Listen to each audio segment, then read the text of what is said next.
Hello friends, welcome to success Netra. और जो हमारा लेक्चर रहने वाला है, आज हम बात करेंगे पुअर्टी यानी कि गरीबी के बारे में। और जो गरीबी है उसके हमारे जो देश है भारत, उस पर पड़ने वाले प्रभाव के बारे में इस लेक्चर को हम देखने वाले हैं। सबसे पहले अगर हम बात करूँ डिस्क्लेमर की, तो इस वीडियो को शुरू होने से पहले आशा की जाती है कि एक बार आप जो डिस्क्लेमर है उसको पढ़ लेंगे, क्योंकि इस वीडियो के अंदर जो भी डेटा लिया गया है वो वेरियस वेबसाइट, न्यूज़पेपर या मैगजीन से लिया गया है।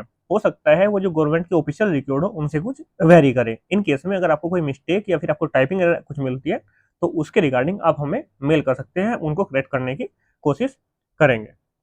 तो चलिए शुरू करते हैं हमारा आज का लेक्चर। अगर हम बात करें गरीबी के बारे में, तो गरीबी आज के समय में एक बहुत ही ज्यादा गंभीर समस्या हमारे देश के अंदर में बनी हुई है।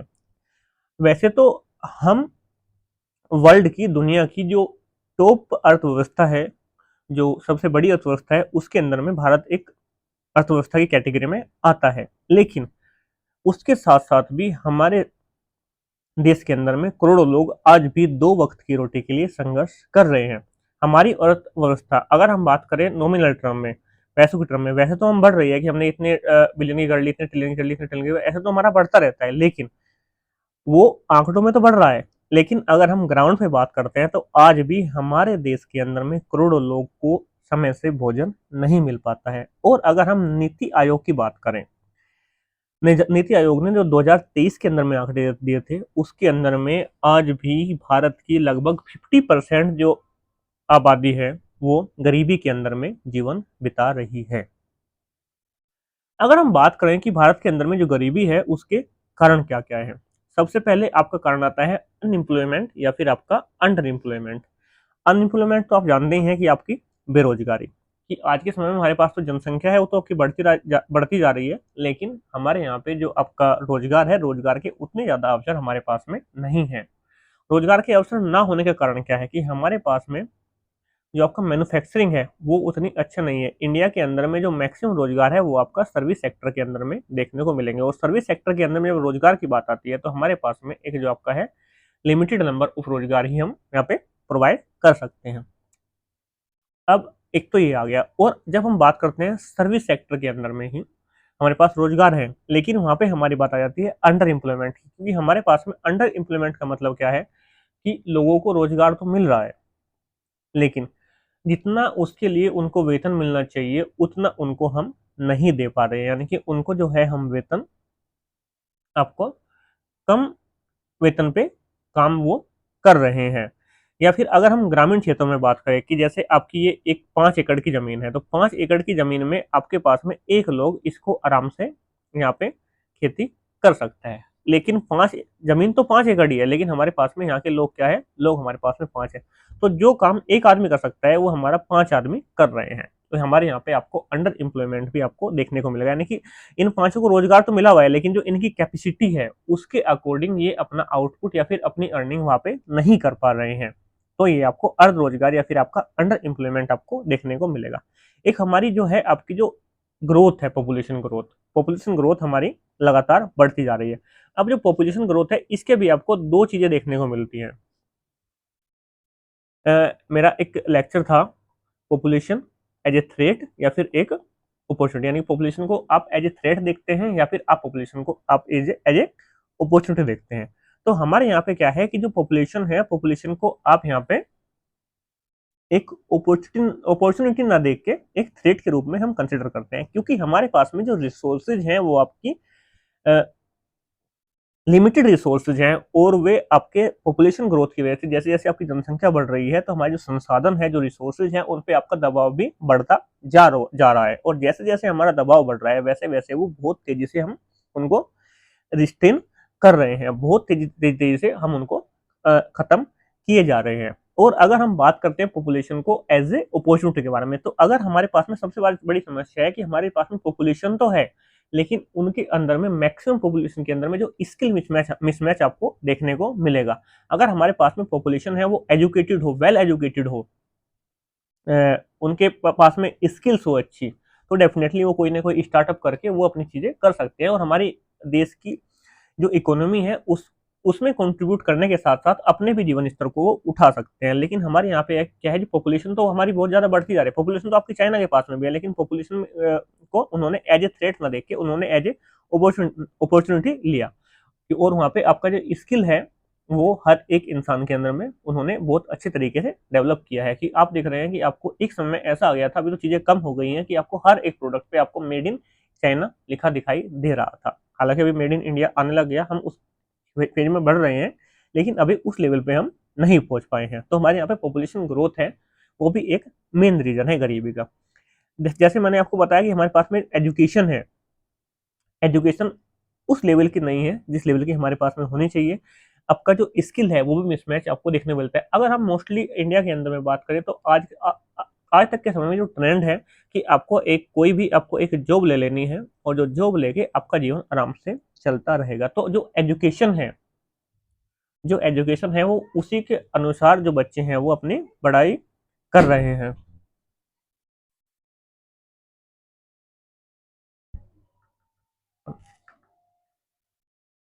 तो उसी के अंदर में हम अपना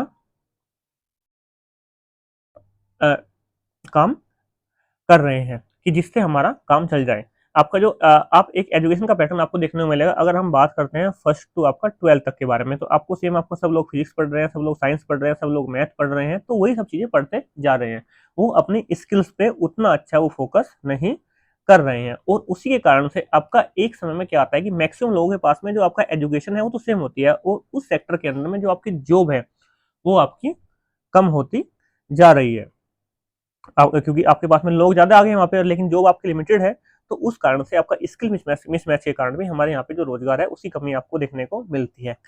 एग्रीकल्चर डिस्ट्रेस, हमारे पास में जो है कृषि संकट, अगर हम बात करें कि हमारे पास में एक तो सबसे पहले जो आपकी जो जमीन है वो लिमिटेड है, ठीक है, लोग हमारे पास में ज़्यादा है, उसी कारण से दूसरी क्या है कि हमारे पास में क्लाइमेट चेंजेज, आपके जो फार्मर डेब्ट्स हैं, आपके जो बाढ़ आ जाती है, कोई प्राकृतिक आपदा आ जाती है, तो उससे भी हमको जो एग्रीकल्चर है जितना हम उससे आउटपुट ले सकते हैं उतना हम आउटपुट नहीं ले पा रहे हैं। और एग्रीकल्चर में भी अगर आप देखेंगे तो आपको एक ट्रेंड देखने को मिलेगा कि पता लगा कि सब लोग अगर हम पश्चिमी उत्तर प्रदेश की बात करें तो सब लोग गन्ना उगा रहे हैं, तो सब लोग गन्ना ही उगा रहे हैं, सब लोग गेहूं उगा रहे हैं तो गेहूं उगा रहे हैं। ये नहीं है कि मतलब अलग अलग फील्ड वे उसी जमीन के अंदर में अलग अलग सब्जी उगा के, फूल उगा के, या फिर आपका कपास उगा के, या फिर आपका जैसे बहुत सारी चीज़ें हैं अलग अलग, वहाँ पे उसको ग्रोथ करके उगा के वहाँ से वो अच्छा अर्निंग ले सकते हैं। लेकिन एक जो भेड़ चाल है उसकी तरह लोग चले जा रहे हैं, तो उससे भी आपको जो आपकी प्रोडक्टिविटी है उसकी कमी देखने को आपको मिलती है।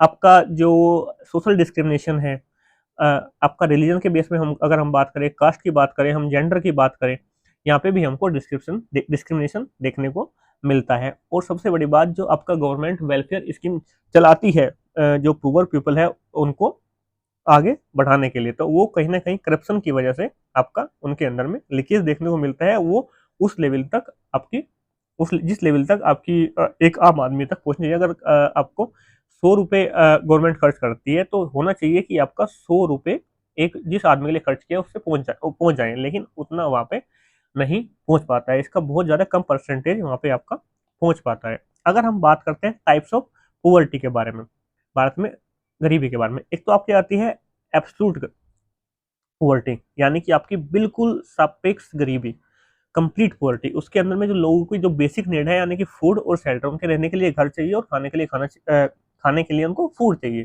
तो वो भी उनको नहीं मिल पा रहा है।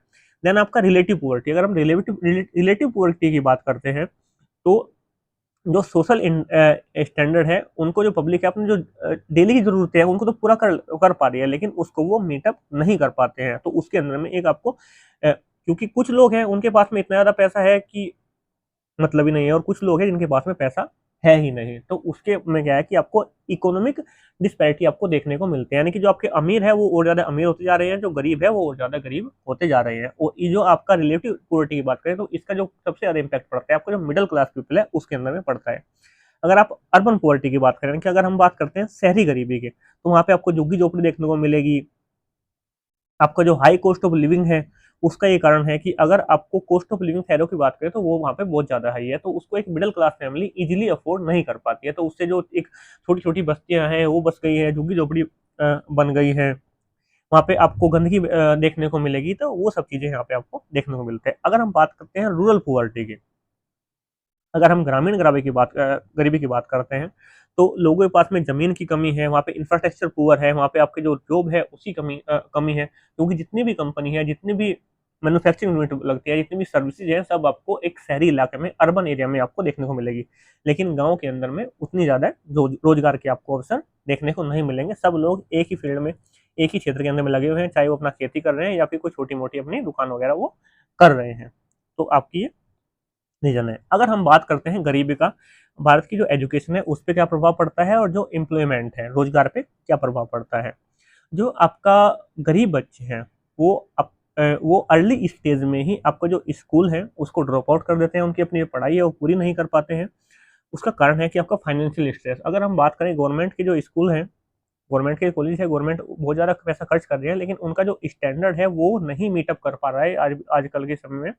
जो आपका जो प्राइवेट स्कूल्स हैं, और जो प्राइवेट स्कूल्स है उनकी जो फीस है वो जो पेरेंट्स हैं वो अफोर्ड नहीं कर पा रहे हैं, क्योंकि शिक्षा इतनी ज़्यादा महंगी हो गई है कि आदमी के लिए वो अफोर्डेबल नहीं रही है, अगर हम गवर्नमेंट स्कीम्स को छोड़ के बात करें। तो इसी कारण से जो गरीब बच्चे हैं, या तो उनको उतनी शिक्षा मिल पा रही है, लेकिन उस लेवल की नहीं मिल पा रही है कि जो प्राइवेट स्कूल्स के अंदर में पढ़ रहे हैं, अच्छे फीस देके पढ़ रहे हैं, तो उनसे भी आगे जाके कम्पीट कर पाए। जो गवर्नमेंट स्कूल है उसके अंदर में जो टीचर्स है उनकी कमी है, उसके अंदर में जो इंफ्रास्ट्रक्चर है उसकी कमी आपको आपको देखने को मिलती है। और जो गरीबी है, जो आज के समय में एक दौर है डिजिटलाइजेशन का, तो जैसे अगर किसी भी इंसान के पास में सारी रिसोर्सेज है, उसके पास में लैपटॉप है, उसके पास में मोबाइल है, उसके पास में आपका नेट है, डेटा है, उसके पास में ई बुक्स अवेलेबल है, तो वो कंपैरेटिवली ज़्यादा अच्छी चीज़ें सीख सकता है। एक बच्चा है, मतलब 2 बच्चे हैं, दोनों के पास में 24 घंटे ही समय है और दोनों सेम ही स्कूल के अंदर में पढ़ रहे हैं। तो ये क्या करेगा, ये जो स्कूल में पढ़ा दिया, सिर्फ़ उसको पढ़ रहा है, क्योंकि क्या है कि इसके घर में ना तो नेट की व्यवस्था है, ना इसके घर में मोबाइल है, ना इसके घर में लैपटॉप है।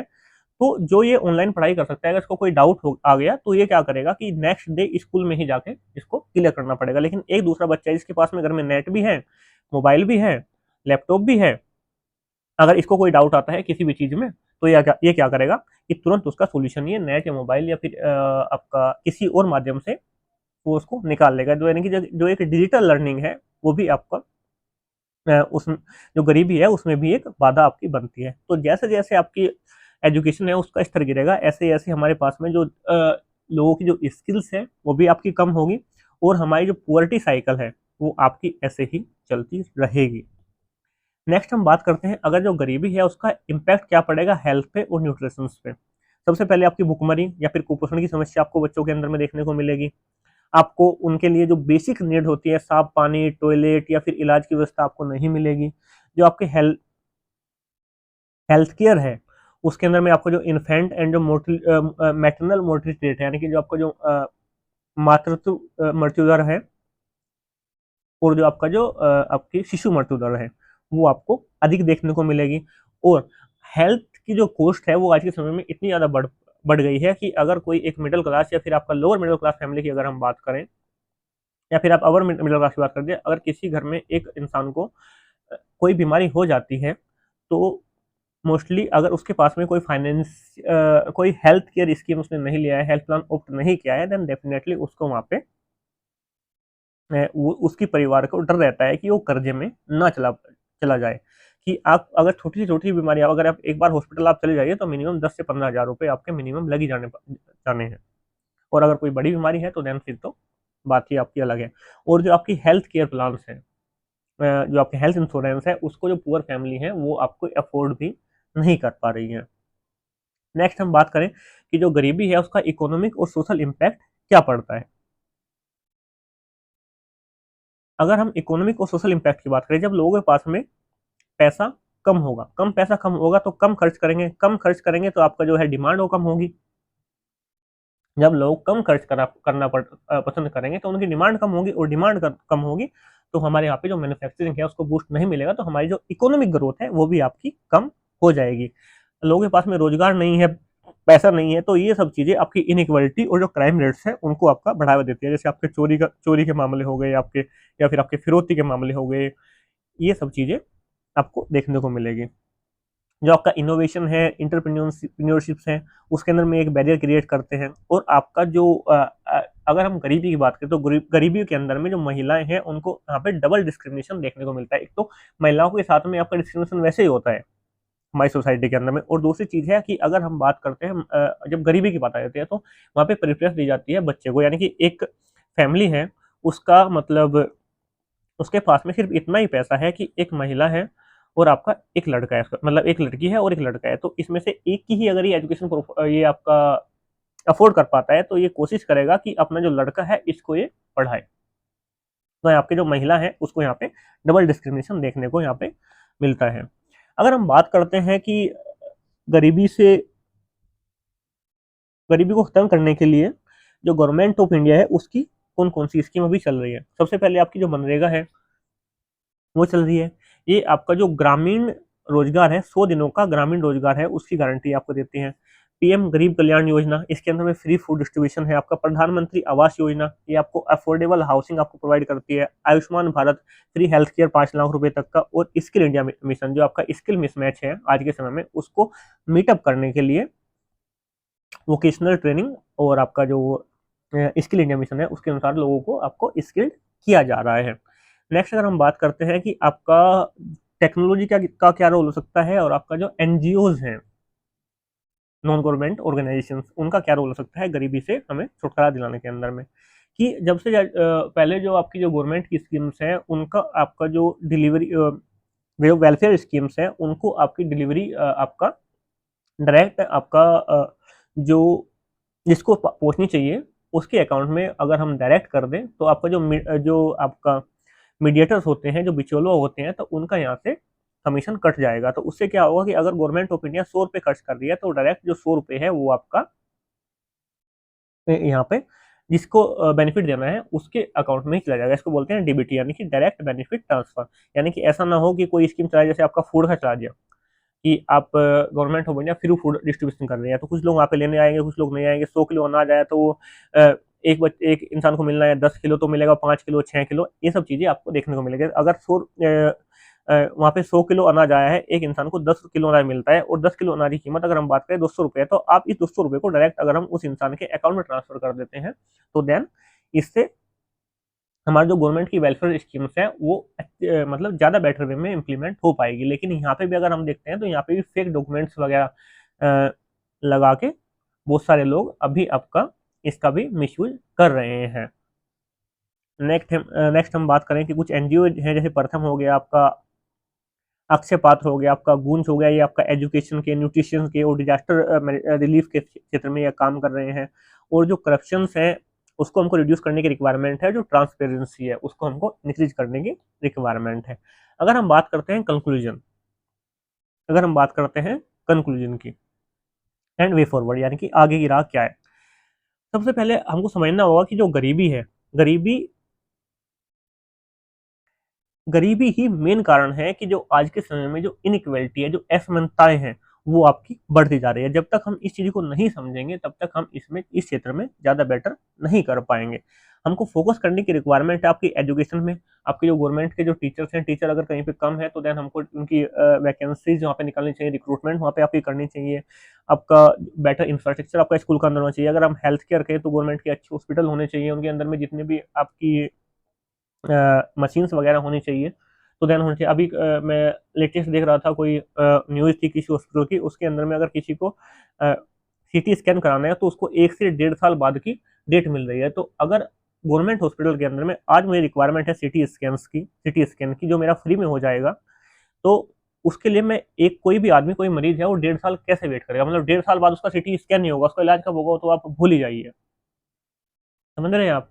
और वहीं पे आप एक प्राइवेट हॉस्पिटल में जाइए, आप पैसा खर्च कीजिए, आपको 2 घंटे के अंदर में हो जाएगा, 3 घंटे के अंदर में हो जाएगा। तो ये सब चीज़ें के अंदर में है। नेक्स्ट आपको जो महिलाएं हैं उनको एम्पावर करने की रिक्वायरमेंट है। जो मार्जिनल कम्युनिटी है उनको हमको प्रायोरिटाइज करने की रिक्वायरमेंट है। और अकेले अगर हम बात करें कि गवर्नमेंट इसमें अकेला काम कर लेगी, लेकिन अकेले गवर्नमेंट से कुछ नहीं होगा। हमको एक कंबाइंड वे में चलना होगा। जो प्राइवेट सेक्टर है, जो गवर्नमेंट है, जो सिविल सोसाइटी है, इन सबको साथ लेके, ये सब लोग साथ मिलकर काम करेंगे तो देन ही हम जो अपने देश के अंदर में गरीबी है उसको हम इरेडिकेट कर पाएंगे, उसको हम समाप्त कर पाएंगे। तो देन आज के लिए इतना ही, मिलते हैं नेक्स्ट वीडियो में बहुत जल्द। And if you like keep supporting, और अगर आपको इस लेक्चर की पीडीएफ चाहिए तो देन उसका लिंक आपको डिस्क्रिप्शन बॉक्स में मिल जाएगा। Thanks for watching.